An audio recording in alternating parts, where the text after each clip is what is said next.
BJP, Janasena, TDP ఉమ్మడి Anantapuram parliament MP అభ్యర్థి అంబికా లక్ష్మీనారాయణ మనతో ఉన్నారు. ఒకవైపు ఎండలు అనేది చాలా తీవ్రంగా ఉన్నాయి, అయినా కూడా ఈయన ప్రచారంలో దూసుకుపోతున్నారు. ఒకసారి మాట్లాడే ప్రయత్నం చేద్దాం. సార్ చెప్పండి సార్, అసలే ఎండలు అనంతపురం జిల్లాలో అత్యధికంగా ఉన్నాయి. తాగునీరు, సాగునీరు కూడా ఇబ్బందిగా ఉంది. మీరు ప్రచారాలు అయితే ముమ్మరంగా చేస్తున్నారు. ఇప్పటికీ మీరు గుర్తించిన సమస్యలు అంటే ప్రజలకు ఏ విధంగా హామీ ఇస్తున్నారు? ఒక పక్క ఎండలు మండిపోతున్నా సరే అంతకంటే ఎక్కువ మండిపోతున్నాయండి. ఎందుకంటే 5 సంవత్సరాల పరిపాలనలో అనేక రకాలుగా హింసకు గురి కాబడ్డటువంటి ప్రజలందరూ కూడా అన్ని వర్గాల వారు మమేకమై ఎక్కడికక్కడ వాళ్ళు తెలుగుదేశం పార్టీని గెలిపించుకోవాలంటే లక్ష్యంతో ముందుకు రావడం జరుగుతూ ఉంది. అదేవిధంగా చాలా గ్రామాల్లో కూడా ఈరోజు మంచినీటి ఎద్దడి విపరీతంగా ఉంది. సాగునీరు లేక పంటలు ఎండిపోయి ఈరోజు చాలా వరకు కరువు విలయతాండం చేస్తున్న విషయాన్ని మేము గ్రహించడం జరుగుతూ ఉంది. అదేవిధంగా గ్రామాల్లోకి వెళ్తే రోడ్లు అసలు వేయలేదు, కాలువలు అసలు లేవు, వీధి దీపాలు కూడా కనీసం మార్చేటువంటి పరిస్థితి లేదనే విషయాన్ని ఈరోజు ఎక్కడికక్కడ వాళ్ళంతా ప్రజలు చెప్పడం జరుగుతూ ఉంది. సర్పంచ్లకైతే పాపం కనీసం నిధులు లేకోకుండా వాళ్ళని దిష్టి బొమ్మల్లాగా తయారు చేసేటువంటి పరిస్థితులు చూస్తూ ఉన్నాం అనే విషయాన్ని అక్కడ సర్పంచ్లే, వైసీపీ సర్పంచ్లే వచ్చి చెప్పడం జరుగుతుందంటే ఈరోజు ఈ రాష్ట్రంలో పరిపాలన ఏ విధంగా ఉందనే విషయాన్ని ఈరోజు ప్రజలందరూ కూడా ఎక్కడికక్కడ నిలదీసే పరిస్థితి వస్తూ ఉంది. అందరూ కూడా ఇది ఒకటే కోరుకున్నారు, తెలుగుదేశం పార్టీ అధికారం రావాలి, తద్వారా రాష్ట్ర భవిష్యత్తు బాగుపడాలి, నారా చంద్రబాబు ముఖ్యమంత్రి అయితే తప్ప ఈ రాష్ట్రం సంక్షేమం అభివృద్ధి జరగదనే విషయాన్ని కూడా వాళ్ళు చెప్తున్నారు. కాబట్టి అందరూ ఐకమత్యంగా ఒకటే కోరుకుంటున్నారు, సైకిల్ గుర్తుకు ఓట్లు వేయాలి, తప్పకుండా అధికారం తెలుగుదేశం పార్టీ రావాలనేటువంటి ఆలోచనతో ప్రజలు ఎక్కడికక్కడ వాళ్ళు మమ్మల్ని మమేకమై కలిసి మా ప్రచారంలో పాల్గొంటున్నారు. సార్ ఒకవైపు చూసామంటే అనంతపురం, ఉమ్మడి అనంతపురం జిల్లాలో మనకు కియా ఫ్యాక్టరీ అనేది టీడీపీ హయాంలోనే వచ్చింది. ఆ తర్వాత ఎటువంటి ఫ్యాక్టరీ కూడా రాలేదు. కాకపోతే జగన్మోహన్ రెడ్డి అక్కడక్కడ భూములు చూసాం, ప్రభుత్వ భూములు చూసాం, హామీలు ఇచ్చాం, ఉపాధి కల్పిస్తామని చెప్తున్నారు. మీరు రాబోయే ఎన్నికల్లో గెలిచి ఎంపీ అయిన తర్వాత మీ పాత్ర చాలా కీలకంగా ఉంటుంది, కేంద్రంతో మాట్లాడి తెచ్చేది. మీకు ఏమైనా ప్లానింగ్ ఉందా? ఎటువంటి ఫ్యాక్టరీస్ తేవాలి, ఉపాధి కల్పన కోసం ఎటువంటి కృషి చేయాలనేది? అవునండి, ఈరోజు కియా పరిశ్రమ వల్ల మన అనంతపురం జిల్లాలో దాదాపుగా 30,000 ఉద్యోగాలు ప్రత్యక్షంగాను, మరో 30,000 ఉద్యోగాలు పరోక్షంగా రావడం జరుగుతూ ఉంది. అంటే యువకులకు పెద్ద ఎత్తున ఉపాధి అవకాశాలు కల్పించినటువంటి ప్రభుత్వంగా మా తెలుగుదేశం పార్టీ ఎప్పటికీ చిరస్థాయిగా ఈ యొక్క అనంతపురం జిల్లా వాసుల మనసులో ఈరోజు నిలబడిపోయింది.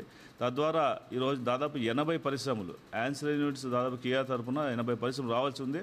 అవన్నీ కూడా వీళ్ళ బెదిరింపులకి లొంగక వాళ్ళందరూ కూడా పక్క రాష్ట్రాలకు వెళ్ళి కర్ణాటకలోను, చెన్నై దగ్గర ఉన్నటువంటి ప్లాంట్లలో వీళ్ళు సర్దుబాటు చేసుకుంటున్నారు.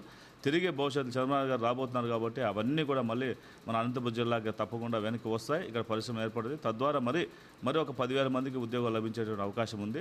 గతంలో ఇక్కడి నుంచి వెళ్ళిపోయినటువంటి జాకీ పరిశ్రమ కూడా మరి మన అనంతపురం వాసులకి అందుబాటులో ఉండేదాకా రాప్తాల్లో వస్తుంది. కాబట్టి అలాంటి పరిశ్రమలు ఇంకా ఎక్కువ తీసుకొచ్చేటువంటి ప్రయత్నాన్ని కూడా మేము చేసుకోబోతున్నాం. అదేవిధంగా నారా చంద్రబాబు నాయుడు గారు మనకి ఒక ప్రామిస్ చేయడం జరిగింది.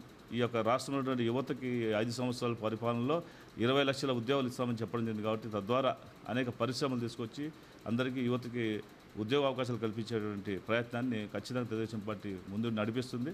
మేమందరూ కూడా అందులో భాగస్వామ్యం అవుతామని తెలియజేసుకుంటాం. తర్వాత వచ్చేసి మన జగన్మోహన్ రెడ్డి ఒక వాగ్దానం కూడా చేస్తారు, ప్రతి జిల్లాకు ఒక ఎయిర్పోర్ట్ తెస్తామని. అదైతే సఫలీకృతం కాలేదు. మీ ప్రభుత్వం వచ్చిన తర్వాత అనంతపురం జిల్లాకి ఎయిర్పోర్ట్ తెచ్చే ప్రయత్నం జరుగుతుందా? ఆశాభావం వ్యక్తం చేయొచ్చా ఈ ప్రజలు? అంటే ఆల్రెడీ పుట్టపర్తిని మనం కమర్షియల్గా కూడా వాడుకోవాలనే ఉద్దేశంతో గతంలోనే ఒక ప్రపోజల్ రెడీ చేయడం జరిగింది. దురదృష్టవశాత్తు ప్రభుత్వం లేకపోవడం వల్ల మళ్ళీ అది ఆగిపోయింది.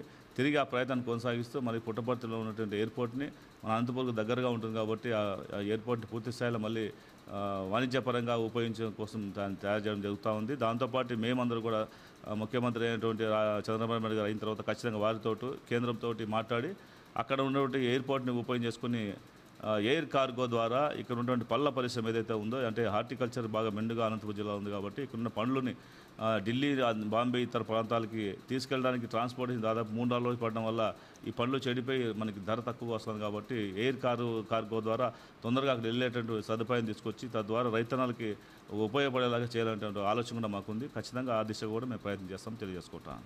తర్వాత జగన్మోహన్ రెడ్డి చెప్పడం ఏమంటే 99% అభివృద్ధి కార్యక్రమాలు, సంక్షేమ ఫలితాలు ప్రజలకు ఇచ్చేసాము, గెలుపు మాదే అని ధీమా వ్యక్తం చేస్తున్నాడు. నిజంగా ఆయన ఇచ్చాడా? సంక్షేమ కార్యక్రమాలు ఇవ్వలేదు కానీ నకిలీ మద్యం మాత్రం అందించాడండి. ఎందుకంటే ఈరోజు ఆయన మొట్టమొదటి చెప్పింది ఒకటే, మద్యపాన నిషేధం చేసే ఎలక్షన్కి వెళ్తామన్నాడు. ఈరోజు మద్యపాన నిషేధం చేయకపోగా దాని రేట్లు పెంచేసి ఆ మద్యపానం మీద వచ్చేటువంటి ఆదాయాన్ని దాదాపుగా 15 సంవత్సరాల పాటు ఈ రాష్ట్ర ప్రభుత్వం కట్టేలాగా అప్పులు తీసుకొచ్చేసి కొనసాగించే దిశగా ప్రయత్నం చేస్తున్నారు తప్ప ఇంకోటి కాదు. ఈ రాష్ట్రంలో అభివృద్ధి కుంటుపడింది. ఈ రాష్ట్రం యొక్క ఈరోజు ఒకసారి మన సూచిక చూసుకుంటే భారతదేశంలోనే అట్టడుగు స్థాయికి వెళ్ళిపోయి అప్పులు ఆంధ్రప్రదేశ్ గాను, అరాచక ఆంధ్రప్రదేశ్ గాను ఈరోజు నిలబడిపోయిందనే విషయాన్ని వాళ్ళు గుర్తించుకోవాలి ఇప్పటికైనా. ఎందుకంటే రాష్ట్రంలో విడిపోయిన తర్వాత, విభజన తర్వాత లోటు బడ్జెట్ ఉన్నటువంటి రాష్ట్రాన్ని దేశంలోనే ఒక నంబర్ 1 పొజిషన్ తీసుకొచ్చి ఆర్థికమైనటువంటి ఒక లాభాలు తీసుకొచ్చే దిశగా సంస్కరణలు తీసుకొచ్చేసి రాష్ట్రాన్ని ఎంతో అభివృద్ధి సంక్షేమాలు ముందుకు తీసుకెళ్ళేటువంటి చంద్రబాబు నాయుడు గారి యొక్క 2014-19 పీరియడ్ని ఈరోజు ఎంత అధమ స్థాయికి తీసుకొచ్చేసి ఈ రాష్ట్రాన్ని అప్పుల పాలు చేసినటువంటి ఘనత జగన్మోహన్ రెడ్డి దక్కుతుంది తప్ప ఇంకోటి కాదనే విషయాన్ని తెలియజేసుకుంటాను. కాబట్టి మీరు చెప్పినటువంటి అన్నీ కూడా ఈరోజు ఏమీ చేయలేదు. ఈ రాష్ట్రాన్ని మాత్రం అధమ స్థాయికి తీసుకుపోయిన దాంట్లో మాత్రం మీరు ముందున్నారని చెప్పి తెలియజేసుకుంటాను. ఓకే, ఇది మీరు చెప్తున్నది ఏదైతే ఆంధ్రప్రదేశ్ రాష్ట్రం అధోగతికి పాలు కావడానికి ముఖ్యంగా వైసీపీ ప్రభుత్వ తీరు అని చెప్తున్నారు. అదేవిధంగా అనంతపురం జిల్లాలో ఎన్నో వనరులు ఉన్నాయి, సోర్స్ ఉంది, అయినా కూడా ప్రభుత్వం దానిపైన దృష్టి పెట్టలేదు కాబట్టి ఈరోజు పరిస్థితి ఉంది. రాబో కాలంలో తాను ఎంపీగా గెలిచిన తర్వాత రాష్ట్ర ముఖ్యమంత్రిగా చంద్రబాబు నాయుడు అయిన తర్వాత ఏదైతే అనంతపురం జిల్లాకి ఎయిర్పోర్ట్ వ్యవస్థ కావచ్చు, రైల్వేస్ కావచ్చు, సాగునీరు, తాగునీరు కావచ్చు, అదేవిధంగా యువతకు ఉపాధి ముఖ్యంగా ఫ్యాక్టరీస్ తీసుకొచ్చే ప్రయత్నం కూడా చేస్తామని చెప్తున్నారు. Camera person Anjaneya Prasad, RK Surya, news 360 Anantapuram నుంచి.